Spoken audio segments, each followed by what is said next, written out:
Assalamualaikum warahmatullahi wabarakatuh, sahabat tiga lelaki. Kalau kemarin kita bahas tentang Keresidenan Lampung. Nah, kali ini masih tentang Sumatera Selatan. Kita akan bahas tentang Keresidenan Bengkulu.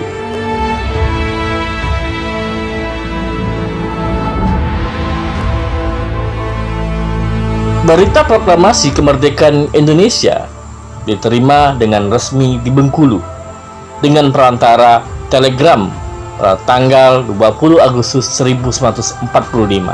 Mendengar berita tersebut, para pemimpin di kota Bengkulu mengadakan pertemuan untuk mengambil tindakan seperlunya menyambut pengumuman proklamasi tersebut.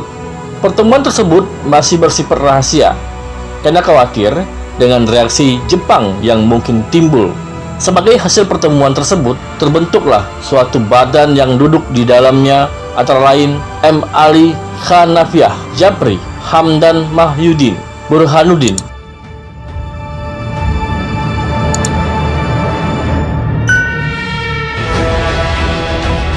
Badan ini dimaksudkan sebagai persiapan untuk menyusun pemerintahan Republik Indonesia di Keresidenan Bengkulu. Untuk itu, diminta Insinyur Indra Caya agar duduk di dalamnya. Kemudian dia sebagai Residen Bengkulu yang pertama. Kantor PTT Bengkulu yang merupakan sentral perhubungan segera dikuasai oleh pegawai-pegawainya dan dijadikan pula sebagai markas perjuangan. Di kantor PTT inilah dilakukan pengibaran Sang Merah Putih untuk pertama kalinya dilaksanakan secara sederhana. Pemerintahan Jepang dan alat-alat kekuasaannya seolah-olah tidak peduli sama sekali dengan kejadian tersebut. Hal ini mungkin disebabkan pihak Jepang sendiri bingung dengan tindakan apa yang harus dilakukan. Akhirnya, tanpa disangka-sangka, pada jam 16.00 pada saat hari pengibaran bendera tersebut, datanglah orang-orang Jepang meminta agar merah putih tersebut diturunkan saja. Pemerintahan ini sudah tentu ditolak mentah-mentah oleh para pemuda Bengkulu. Akhirnya, Jepang memberanikan diri menurunkan bendera merah putih tersebut. Oleh karena itu, sebagai tindakan pembalasan, diadakanlah pemogokan yang pada mulanya hanya berlaku di kantor PTT saja. Tetapi akhirnya timbul solidaritas di seluruh kantor, yaitu gas, listrik, PU, perkapalan, sampai kepada pelayanan-pelayanan Jepang. Pemogokan di PTT tersebut dipimpin oleh Burhanuddin, Nawawi, Kepala Pos, Sabri, dan lain-lain. Karena vitalnya alat-alat perhubungan tersebut bagi Jepang, maka para pegawai PTT diminta kembali dan merah putih diizinkan berkibar kembali.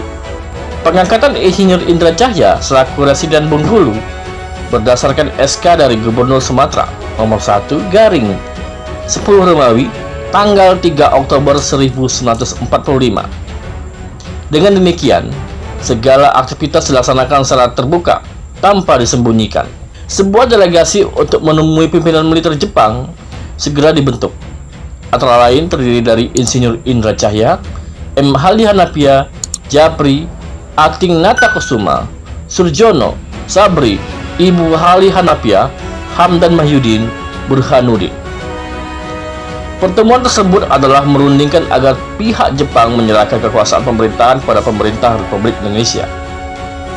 Di saat perundingan tersebut, datanglah masa berbondong-bondong, tak dapat dibendung di halaman kantor.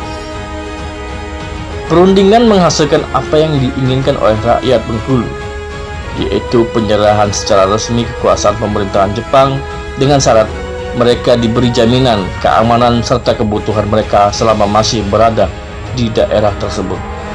Penyerahan ini dilakukan penuh air mata dari pihak Jepang.